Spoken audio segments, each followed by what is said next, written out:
আসসালামু আলাইকুম ভিউয়ার্স, কেমন আছেন আপনারা সবাই? আশা করি অনেক ভালো আছেন। আলহামদুলিল্লাহ আমরা অনেক ভালো আছি। আজকে দেখতেছেন দুপুরের দিকে আমি রেডি হয়ে বের হয়ে পড়েছি, যাব আসলে বাজারের উদ্দেশ্যে রওনা হব। ভাবলাম এবার বাজার করব না, তারপরেও জানি না কেন বাচ্চাদের দেখে তাকিয়ে বা ওদের মন খারাপ হচ্ছে, যার কারণে বাচ্চাদের উদ্দেশ্যে কিছু কেনাকাটা করার জন্য ভাইয়ের সঙ্গে একটু বের হয়ে পড়লাম।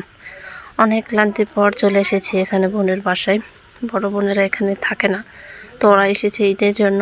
তো ভাবলাম ওদের সঙ্গে দেখা করব, তো ওদের সঙ্গে চলে আসলাম। এসে ওর বাসায় কিছুক্ষণ রেস্ট নিলাম, এরপর আবার চলে যাচ্ছি। দেখতেই পাচ্ছেন সঙ্গে বিশাল একটা বড় ব্যাগ, যে ব্যাগটা দিয়েছে আমার বড় বোন আমার বাসায় পাঠানোর জন্য। এরপর চলে আসলাম কেনাকাটা করতে, ছেলের শার্ট প্যান্ট হাবিজাবি অনেক কিছু টুকিটাকি কিনতে কিনতে একদম সন্ধ্যা পার হয়ে গিয়েছিল। আজকে আমাদের কেনাকাটা শেষ করে নিয়ে চলে আসলাম। এরপর আমার বাসায় আবার চলে আসলাম। আমরা সবাই অনেক ক্লান্ত, এরপর রেস্ট নিব।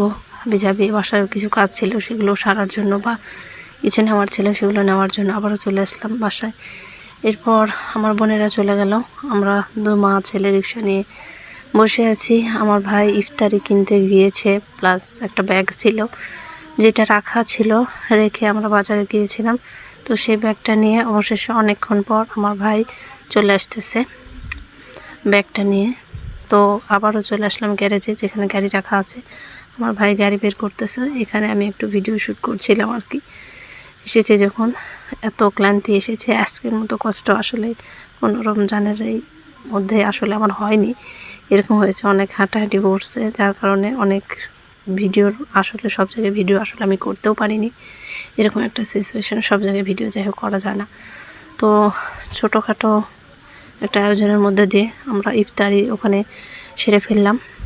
তারপরে আবার বাসার উদ্দেশ্যে রওনা হলাম। দেখতেই পাচ্ছেন অন্ধকার নেমে আসতেছে আর কি। আমার ছেলে এদিকে জেদ শুরু করেছে। এরপর কথা বলতে বলতে অনেকক্ষণ রাত পেরিয়ে গিয়েছে।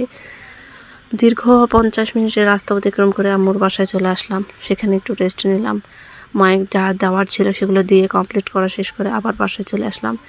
এবার বাসায় এসে আপনাদের সঙ্গে শেয়ার করব আমি কী আনলাম, বা আরও যেগুলো কাজ করেছি সেগুলো তো শেষ করতে পারলাম না, সেগুলো জাস্ট দেখাতেও পারলাম না।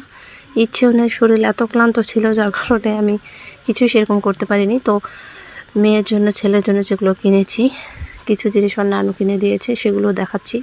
তো সবগুলো একজমে সবগুলো মেলাচ্ছিলাম, মিলিয়ে দেখাচ্ছিলাম। তো একটা একটা করে সবই মিলিয়েছি। তো আমার হাজব্যান্ডের জন্য সেরকম কিছু নেওয়া হয়নি, যদিও নেবে না বলছিল। তো জাস্ট ওর জন্য একটা গেঞ্জি পছন্দ হয়েছে ছেলেরটা কিনতে যেয়ে। তো সেখানে